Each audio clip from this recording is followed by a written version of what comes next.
Good day sa market and investors, traders, and welcome to my channel, Investment University. In this community, again, we teach three dimensions of learning, and that is deciphering, disruption, data analysis, fundamentals and technical, and due diligence.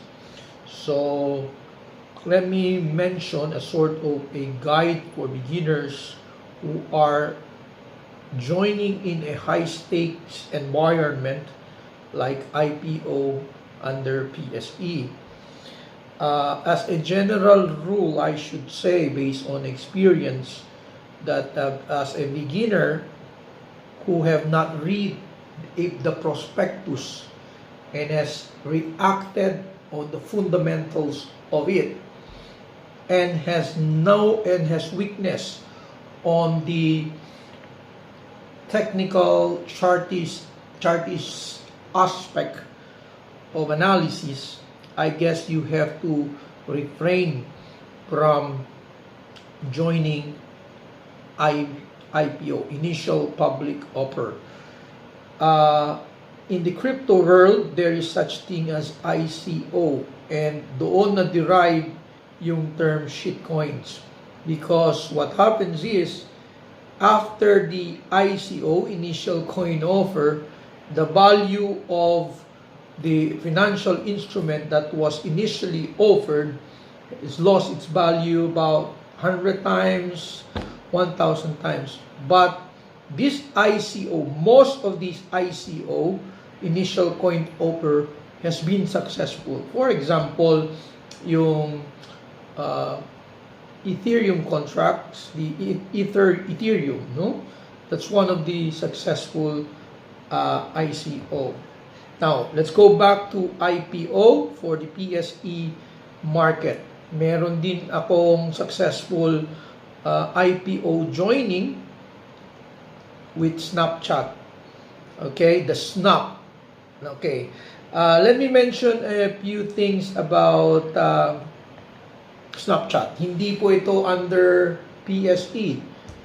This is under the what holds the funds, no? Yung funds, Facebook, Amazon, Netflix, Google, yun mga stocks and Snapchat, no? Yung Snapchat na yan, way back in 2018, no, 2017. That was my most successful IPO I joined, no? Naging $15, $18, in fact it has reached 21, 22. And then lumabas ako, no? It is historically considered as one of the most successful IPO that was conducted. May mga iba din mga IPOs na dito sa Pilipinas that I have participated and become a market participant.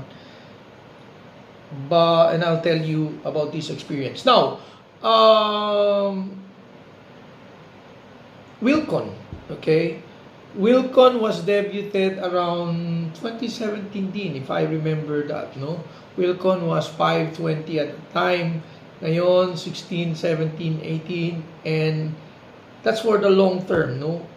BDO Nomura had a holding on my account dyan sa initial offer niya, no? Actually, I went in after it fell down on the second, third, or fourth day actually, and then taas na siya, no, to 8, 6, 8, and onwards, no. That was a good experience for me.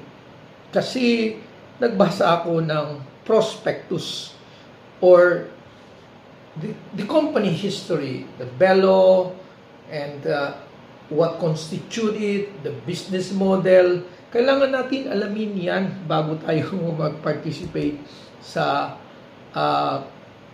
IPO. Now, you are also good at technical analysis on that day because of volatility, volatility, and the volume. Masyadong mabilis ang mga pangyayari. In fact, you have always to look at the time kasi, okay, and who's going out already and who's coming in. Ang pump and dump scenario ay pwedeng mangyari sa panahon na yan. So, if you are not really good at these things, medyo problematic yan. I have been to IPO like yung Chelsea IPO at it was not that good, no? But I learned a lot from it.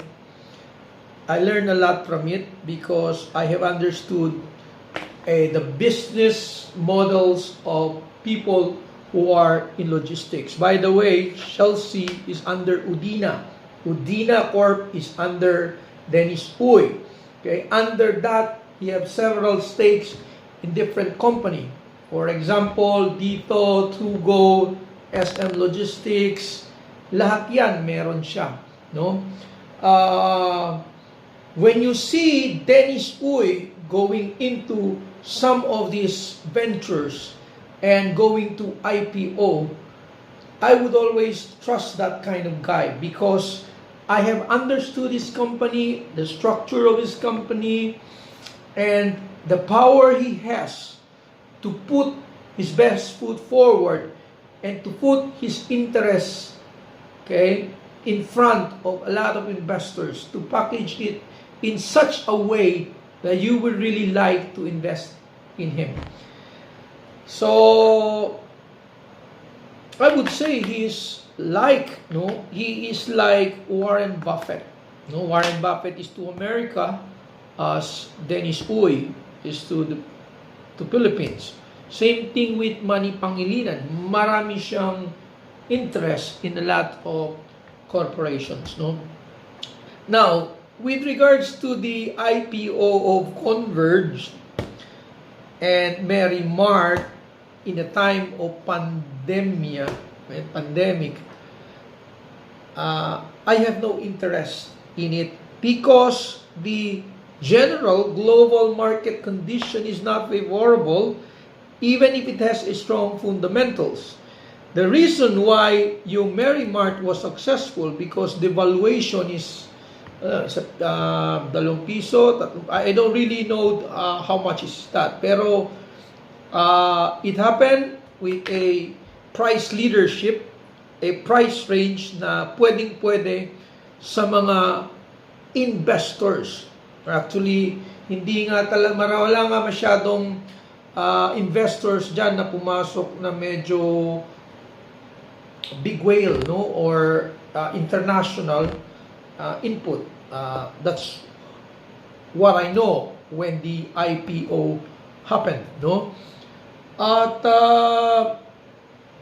marami nag-participate dyan, our retail traders and those who have lost, okay, when there was a reversal from the bull market to a bearish market. And nagmamadali, okay? Now, how can you expect money to come in the market when the market is in recession? So, as a general rule that is very applicable today for PSE, we have to refrain from joining IPO and put our focus on the stocks that we have that are winning and close positions that are already losing because there is a impending recession, sabi nila, no, na incoming aside from the pandemia. Well, could this be true? Maybe. Kaya nga ang stand ng lot of traders is to be very cautious when you get in the market. Baka mamaya kukunin lang yan lahat, okay, when the market goes down deeper, no? So, I may be right, I may be wrong. You can comment, you can like, you can even dislike. And if you want to talk about it, then please do. No, you can even share this It might create some controversy or uh, whatever good it will do. No. Uh, Thank you for subscribing and stay tuned for more updates.